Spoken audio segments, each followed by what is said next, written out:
Hello, Abigail here with the astrology and tarot reading for this full moon in Aquarius. This full moon happens on the 9th of August at 3:55 a.m. EST, and it's a big one and a doozy. Something that's really interesting about it is that the moon itself isn't really aspecting any major planets.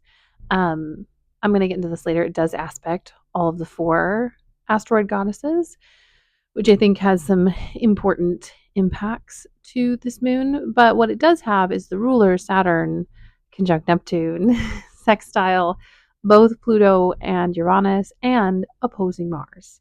So this is a really big moment of shifts and changes. It's also a full moon rife with frustration and resistance, but I think it's rife with frustration and resistance for a good reason because things are not tenable as they are. So something has to give within this moment. Also, don't forget that Mercury is still retrograde and will station direct a few days later on the 11th. So this is all really wrapped up and convoluted, but we do have pretty much all of the major planets engaged in one way or another. Obviously, kind of the two that are left a little out of the loop, but are specifically in conjunct are our besties Jupiter and Venus.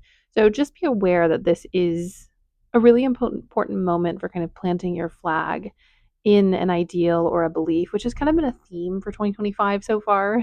So just know that. But it's also an echo to our Capricorn full moon back in Cancer season. And then also, of course, the partner new moon with the Leo new moon. So think of this as a continuing story. And this is kind of the break before things kind of loosen up. Also, we have a really great few days in the week following. The week after this week, astrologically, is really chef's kiss. We have the Venus Jupiter conjunction on the 12th. We have on the 13th, there's a Venus Jupiter conjunction still functioning, and then also a sextile Taurus moon. So there's a lot of good coming in this lunation. It may not be so obvious, or it may feel like there's so much at hand that it's hard to see the good. So just know and be aware that that's something that's going to be inundating this moment. And then talking about the asteroid goddesses, so these are the four goddesses: Ceres, Pallas Athena, Juno, and Vesta. They are all involved in this moment. We have Ceres at 16 degrees in Aries, and Ceres is about nurture and care. I also see it as a sign of fertility or desire when it comes to children, or the difficulties you may or may not have when it comes to pairing up with a child. Then we have Vesta and Juno, which is partnerships. Juno is partnerships and connections and building legacy. And Vesta is spirituality and worship and where we put our spiritual energy, and those are conjunct. So it has a lot to do with relationships and how they affect our spirituality and our lives, and how also maybe we might idolize or overly center certain kinds of relationships, especially romantic ones when it comes to Juno. And then last but not least, we do have Pallas Athena that is conjunct this lunation at 15 degrees. It is retrograde. So there's so much happening. And Pallas Athena is the asteroid goddess that rules self-determination and self-actualization and the power of standing up for yourself. And the symbol of Pallas Athena is a spear. So this is really about individuating from our identity as someone who is in one-on-one relationships, how they affect us. A lot of stuff about children or not having children is going to come up in this lunation. If you're currently hoping to have a child or planning on being child-free, these things are going to come into play during this full moon and really bring things to the forefront. If you already have kids and you have a partner, the conflicts that arise in that type of scenario is very heavy on this. Also, your parents had kids, so siblings and other things can also come up depending on where this falls in your chart. So just know that it's not a horrible conflict. We've got a sextile, which can be helpful. It's the square kind of between Juno and Pallas Athena, this individuation within a paired relationship. And as we know, Aquarius is this kind of energy of collectiveness and almost everything and nothing at the same time. So it is this this kind of, what is your commitment to relationships? How can you, I also think this has a lot to do with the nuclear family and breaking that structure in the community kind of zeitgeist. The fact that a lot of us still do really adhere to that or can only really function in that setting, and how unhelpful and unsupported that can be when it comes to relating to others and finding support. So yeah, there's a lot in this, and it feels like a moment, because Neptune's retrograde, Saturn's retrograde, Pluto is retrograde, Mercury is retrograde, and while Mercury is not, connected to this by sign, it is very much a player in this setting, especially since it's ruling Uranus at this moment. So yeah, there's a lot of good in this full moon, but there's a lot of conflict and dissonance and a recognition of where things are not working and where they need to change and they need to go in order for survival and growth and function. And that this involves family systems, it involves systems that work and don't work. It's kind of just, it's going to be overwhelming because it is this kind of sweeping overview of dysfunction while also offering solutions, but the solutions aren't necessarily going to be simple, and they're not going to be solutions that patch up and support the old systems. They're going to be solutions that are about dissolving these systems and removing them. So, no playing it safe. The cards are also very interesting. We've got mostly major arcana. This is a really impactful moment. I encourage you to take your time to sit with this. The things I say may or may not ring true, but I think what is true, regardless of whether you resonate with this or not, is the fact that you need to sit with yourself and your own birth chart and really ask yourself what this moment is bringing up for you. And that's a great way to learn how to interpret your chart, is to see what comes up and then create a translation system that kind of is affirmed by the experiences that are happening and have happened. That's kind of how you build astrological knowledge. So starting off with our energy reading, we do have the Emperor. This is about self-determination, but self-determination as a soul amongst many. And it's also about leadership. And I think we are so entrapped in capitalism and the patriarchy that we always see leadership as this higher paid, higher value. Yeah, you invest in the system, but you get a certain payback for it. And in the system that we're hoping to build, leadership is simply what happens when you have experience. And the feedback is the benefit that you give to the community, not necessarily something you get that no one else gets. And so there's a real call to step into the power of the Emperor.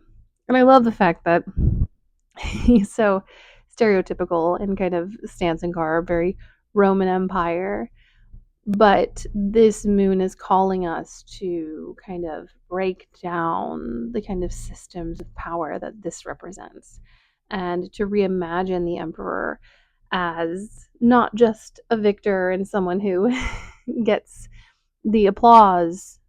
That's no longer what's functional. What is functional is everyone is a leader in their own right and has their own sector that they care for, and they're underneath other people's leadership in the areas that they aren't gifted in and they don't have skills in, and they listen and tend to things. And so I think it's interesting also because the card next to it is death. So this idea of disillusionment and difference required by this full moon and by this specific moment in the astrological landscape. Things in this lunation are going to have to pass away. That is the sextile, to our Uranian moment. That is the adjacency to Pluto. And the fact that Pluto is in Aquarius and will eventually, in the coming years, be hitting this same degree. And so death is imminent. I would also say hang on to 16 degrees of Aquarius to see when the death of this full moon starts occurs. And that's going to be several years from now, because that's how slow this moves.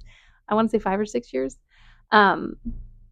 depending on what the retrogrades look like. So yeah, this full moon is about the passing away of old things and of things that no longer function and things that suck energy and take credit for the work as a whole, doing away with CEOs, doing away with elites and people in power. We are facing this death, Mars opposing Saturn, especially in Libra, is about justice and about where justice has failed and where it has been subverted for a certain set of people, especially with Neptune. We're looking at subversion. So this is a really powerful moment of turning power on its head and shifting and changing the way we view and perceive power. And I think also there is a definite need for us to stop worshiping power as something to grovel at and to lick the boots of, but as something that is collectively shared. And then we have the lovers. I do think a lot of relational things are going to be coming up. The lovers don't always have to be romantic, but with that Juno conjunct Vesta, Aries involved, I do think romantic relationships and partnerships are coming to the surface. For those who don't have them, there is that yearning for someone who is kind of your, other partner, your other part of self. I don't believe that another person should be your part of self, but you can find people that are very compatible, that it makes you two feel like, you know, a pair that functions really well. And if you're polyamorous or non-monogamous, that can look like multiple people. But this moon is about grieving things that aren't and structuring and shaping a way for the things that are and should be. So our relationships are not going to look the same after this year, after this full moon, but they can be better and they can be different and they can be more than we imagine. But we have to imagine more and we have to allow things to die that are actively dying instead of hanging on to them. And I do love how there is a, sacred heart here. Partnerships and relationships are not pain-free. Anytime you, link your lot with another human being, there will be pain and there will be trauma involved, hopefully not intentional. And hopefully your partner is someone who apologizes, or partners, or someone who cares about you and who does better. But there is an inherent wounding that happens when you get very close to another human, whether it is friendship or family, and it opens the path for vulnerability. And I think this moon is about asking us how we can remain vulnerable without losing ourselves in the midst of another person and losing ourselves out of community because we have become so tied to this partnership that we kind of lose our structure. And then we have a lovely Page of Swords, which reminds us that Mercury is retrograde, that we are still re-understanding and reimagining communication, especially when it comes to how we feel, with Leo coming from the heart, So give yourself the grace in the sun, which it won't be fixed. Things are really going to start to clear after Mercury stations on the 11th and we go into that Venus-Jupiter conjunction. So this moon, just know it's not the kind of energy we're going to be left with, but it is the energy we need to experience before we can go into this kind of clearer astrological sea, as it were. And last but not least, we do have the Fool. And this is very Uranian. It's very full moon in Aquarius. There are new things and there are new structures and systems and ways of functioning. And I don't think any of us are going to get to have the life that we might have imagined when we were born. And that's not for the worse. I think a lot of us were under a lot of illusions as to what the system was. So now is the time to imagine new ones and new spaces and new places of belonging and understanding. And it can be hard because we have to watch all of this kind of these past beliefs and these delusions disappear, which is very Saturn conjunct Neptune and Aries. But we have this opportunity, and the only way to deal with this opportunity is to overthrow this idea of masculinity and patriarchy. And even now, something I saw right before I got on this call is people, extreme religious groups trying to overthrow voting rights in the US. And we're going to be a pinch point where we're going to have to do more than just the rule of the law. And Mars being in Libra is very much talking about how the law is or is not functioning, and how justice isn't created by the legal system. Justice is a set of morals rather than a set of systems. And we've kind of strayed away to creating a justice system for the elite rather than a justice system for the everyman. And part of that stems from things like slavery and and systematic oppression, and recognizing the ways in which our families and our birth lines and our ancestors have participated in this harm. Especially if you're someone like me who is about as wide as they get, all of my family have participated in forms of violence and harm. And so I encourage you, as well as myself under this full moon, if you are white, to, at the very least, start healing that family line, start taking accountability, start holding ourselves and the dead accountable for their actions. Not as the arbiter of someone's fate, but as a child going to their elders to say, hey, those things were wrong. We're not participating in those anymore. Are you willing to build a better spiritual environment to heal and right the wrongs that have been committed by us and our relatives? Which is not easy, because a lot of us on this side of the earthly coil haven't yet even done that work ourselves. Just know that this is a multi-layered lunation. The release of this full moon is the shedding of these past systems and dynamics and ways in which we have caused harm and our families have caused harm systemically. And that ties in to how we relate to people, the nuclear family system, partnerships where you are only reliant on each other. I do want to say, for those of us who are disabled and autistic, some of us are never going to find traditional community, but it's still important to look out for the kind of pitfalls that happen with isolation that can get you kind of stuck in kind of feedback loop dynamics with people that you love, where you become the only comfort and care for them, making sure that there are other relationships to relieve that pressure. And that even if you have low energy like me, you still seek out friendship when you can and manage disappointment and rejection as you will. All right, my loves, that is my reading for this moment. I wish you all the best and have a blessed full moon, Aquarius, and I'll see you in a different space and time.